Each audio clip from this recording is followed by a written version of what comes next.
praise on. If you never would've made it, get your praise on. That side of the head, so now she falls over, and she falls in his arm, and he got her, and she's doing like the mouth, blood coming out of her mouth, and she's shaking, eyes on her back, and he's telling her, he's like, baby, it's gonna be okay, it's gonna be okay, knowing it's not gonna be okay. She just got shot 14 times, one in the head is not gonna be okay.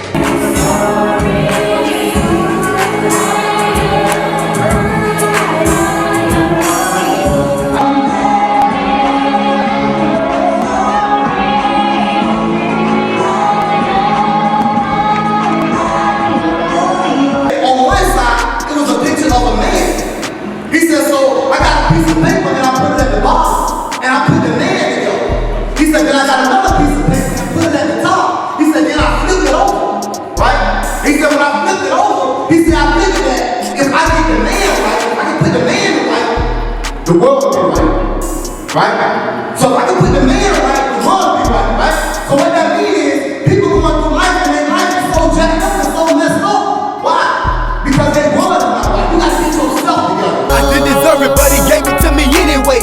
I'm thankful for your mercy, Lord, each and every day. It ain't a day that goes by that I don't talk to you.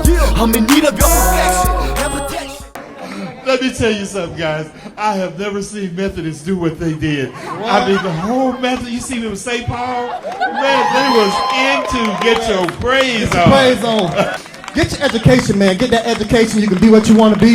You can get a good job. You know, when you ain't got to worry about being out there trying to sell drugs and none of that right there and get locked up. Because that's what I went to prison for.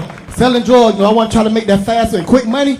But that ain't where it's at, man. Because when you selling drugs, man, you got the police to worry about. You got them jack boys to worry about. And the women that's trying to get with these dope boys to get money because they got money. Guess what? Just like them dope boys, life in danger, your life in danger too. Because if they come in that house to rob and shoot them, they going to rob and shoot you too. Get that education, man. That's important. Yo, what's up, family? I'm your big bro, K.O., better known as Kent Osbourne. This is my biography from your big bro, K.O.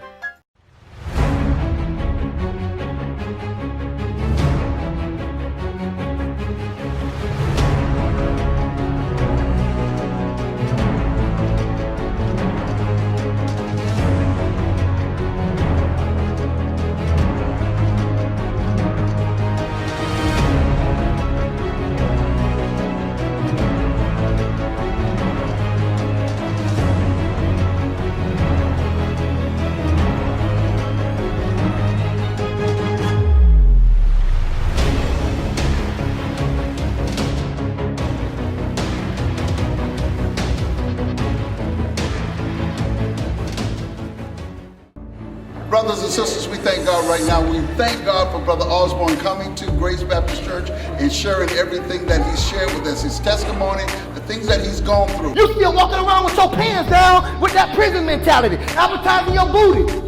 Lowline started in prison as a way to tell prisoners you was a Pope. But we know that we don't have to do that. One of the brothers said something that was so wise. Smart men watch other people.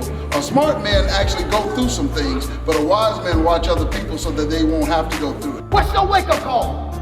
What did you push snooze on? I enjoyed that. Thank you so much, my brother, for doing this. And I want to make sure that he goes on and move on and continue to do it. So if I can get a witness up in here, that's it. Kent came in. He was open, transparent to the teens, something that they needed. He let them know how much he cared about them. You know, most of the kids here, they really don't have that. But y'all are my kids because I mentor kids, right? So I'm gonna tell y'all the same thing that my mom told me. It ain't nothing that my dog told me. You know, I try to give it to them as well, but it's different when they hear from someone else with the outside the club. So, you know, he came in, he told his story, and it was very inspiring, very touching. In prison, the police talk to me any kind of way. They spit in my face. They told me when to eat, when to take a shower, and when to go to bed. They treated me like an animal. People was getting raped in prison, and people was getting murdered. And the food was disgusting. It made me want to throw up. But I had no choice but to eat it if I wanted to survive. And the teens, I know they accepted it well, so yeah, man. Hey, behind Kent, keep doing what you're doing. I lost my dad at 5 years old, and I lost my mom when I was 9 years old. I grew up a child knowing about God. My mama kept me in church when I was a kid. I grew up in Melbourne, Florida. My dad was a Jamaican. My dad moved here from Jamaica before I was born, and he met my mom, and they conceived me. I got 3 brothers. Kent, which is me, Kenneth, and Ricky. My older brother, Ricky, we have the same mom, but we got different dads. My brother that's under me, my little brother, we have the same mom and the same dad. We grew up, we wasn't really poor because my dad was a fruit contractor, so we wasn't really poor. My dad had a job. My mom, she worked too. So we grew up kind of middle class in Melbourne, Florida. Did I have a good childhood? Yes, I had a good childhood. And I miss my mom and dad. And I miss the things that they instilled in me. When my dad passed, it was real sad. I remember my mom coming and telling me that my dad hadn't got sick in Jamaica and he passed away. He passed away in Jamaica. We were still in Melbourne, Florida when he passed away, but he went back home to Jamaica and got sick. And I remember my mom telling me that. And I can remember the pain of hearing that my dad had passed away. We ended up having to catch a flight and go to Jamaica for my dad's funeral when he passed away. I remember the flight on the way to Jamaica to my dad's funeral. I can remember the song. It was a Whitney Houston song back then. You know how when certain events happen in your life or when you was a child and you can remember certain songs that put you at that certain place? I remember the song and I'm trying to think of which Whitney Houston song that was. My people had my daddy casket on the back of my uncle's truck, and I remember riding on the back of my uncle's truck heading to the church for the funeral with my daddy casket on the back. I remember my daddy in the casket and it was like a glass over the casket. And I remember my dad in that casket. I remember the funeral. Very sad. They buried my dad in the back of my grandma's house in Jamaica. It's a custom in Jamaica to bury the dead in the back of your family house. A couple years after my dad passed away, my mom ended up dying in a terrible car accident. And I can remember before my mom passed, she had remarried to this guy.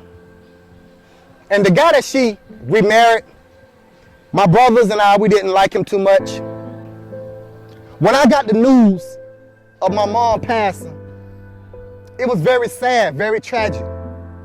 I remember being in the room and the police knocking at the door early in the morning.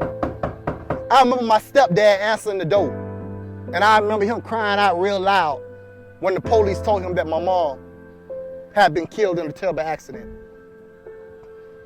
I cried. I was heartbroken because here I am now, 9 years old, then lost a dad and a mom. I was crushed. Unimaginable pain, unbearable pain when you lose a loved one, especially when you lose your mom and your dad. A lot of people want to know the pain of losing a mom and dad, of losing both your parents as a child. You got a lot of people that's here right now that still have their mom and dad, that if they going through something, they always got their mom and dad they can run back to borrow money, to live with, to hold, to kiss, to cherish. I don't have that. And it's a sad thing. When my mom passed, I remember going to my grandma's house.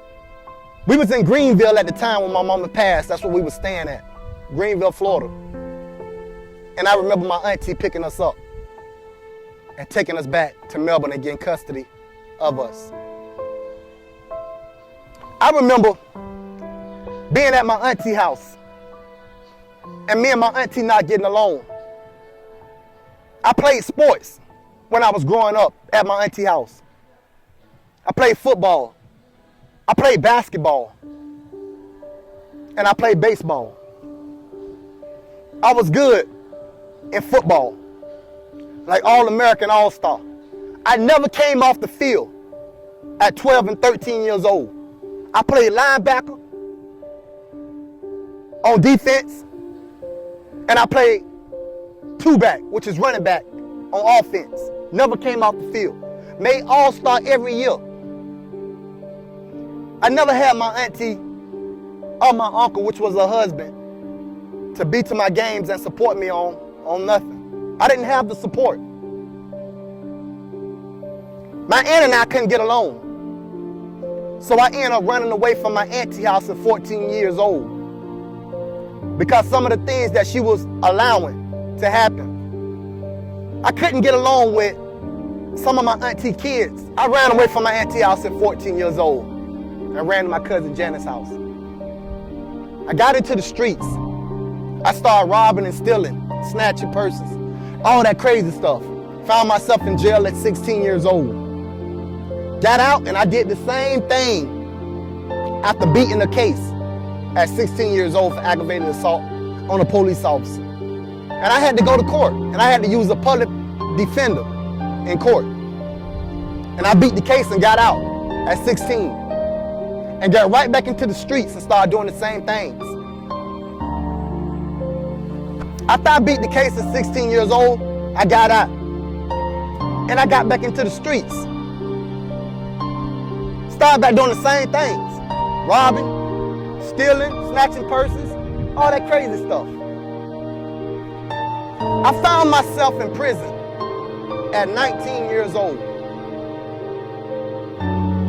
for the first time in my life. And what I went to prison for at 19 years old was dealing in stolen property, for breaking in somebody's house and pawning the stolen goods. I did 2 years in prison, then with the work release. When I got out of prison and work release, I started selling drugs heavy and became a big-time drug dealer.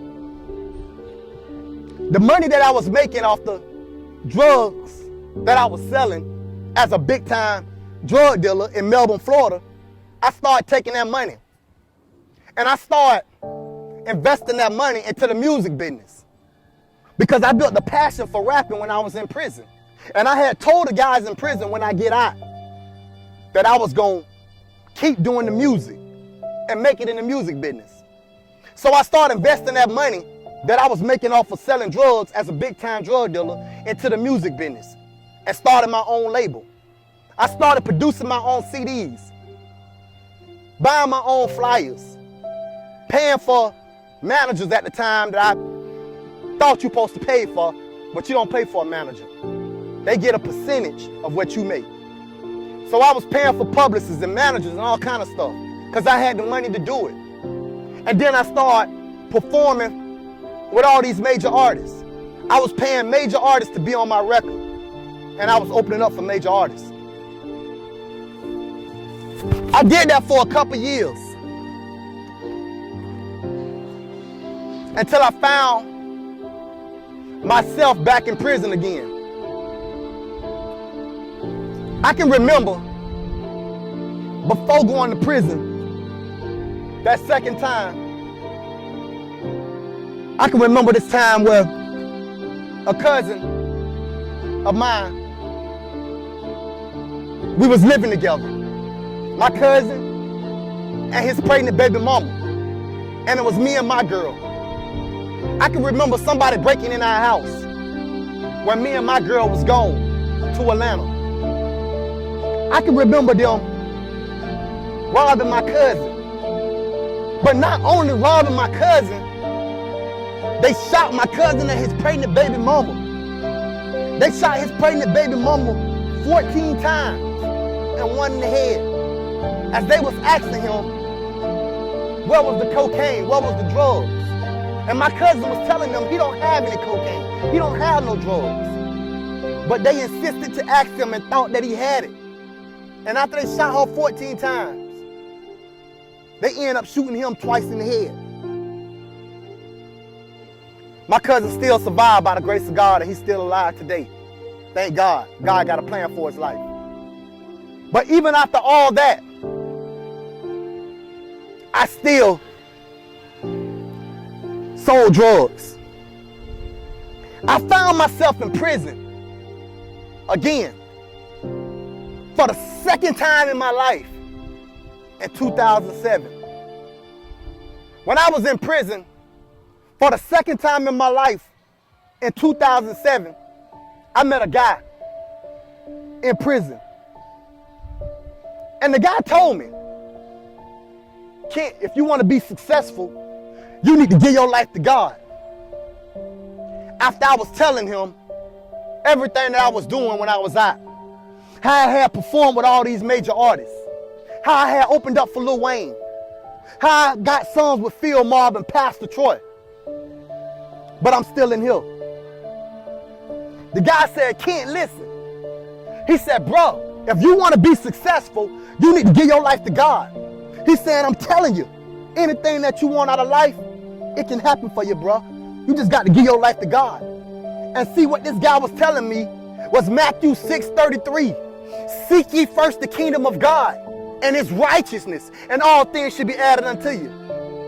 This is what this guy was telling me. Kent, you want to be successful, give your life to God. Because you see, when I was out, I was leaning on my own understanding.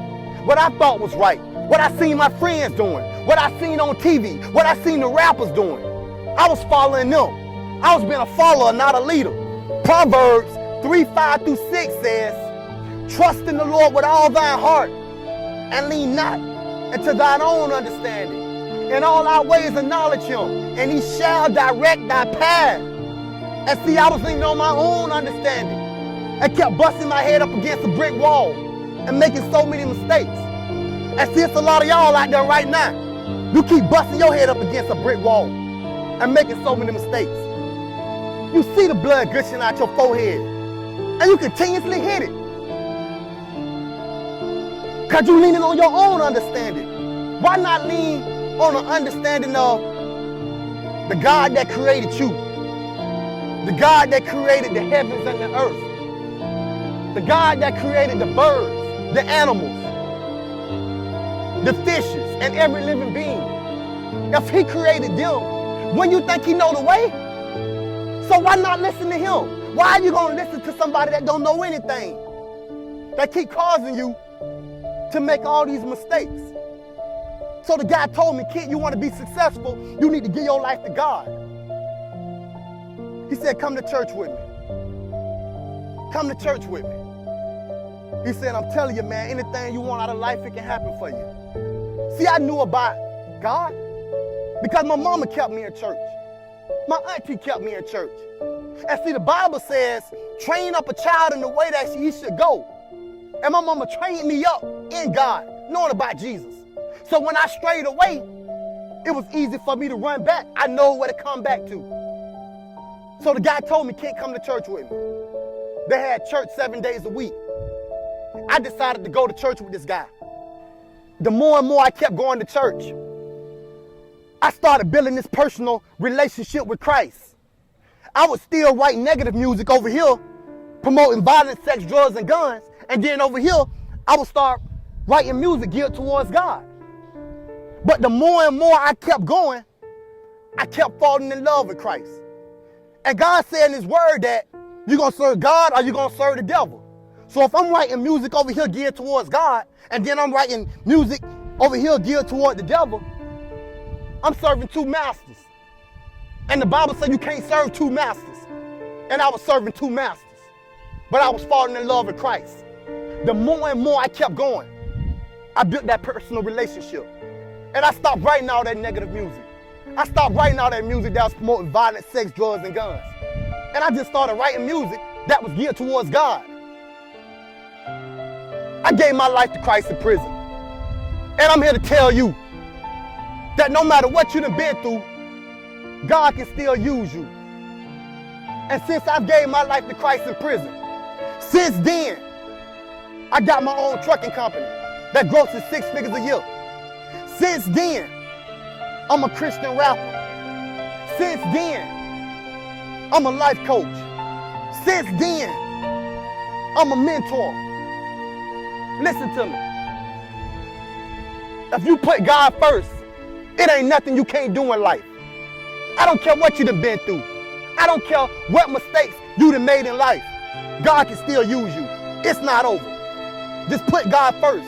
And I'm telling you, anything you want out of life, it can happen for you.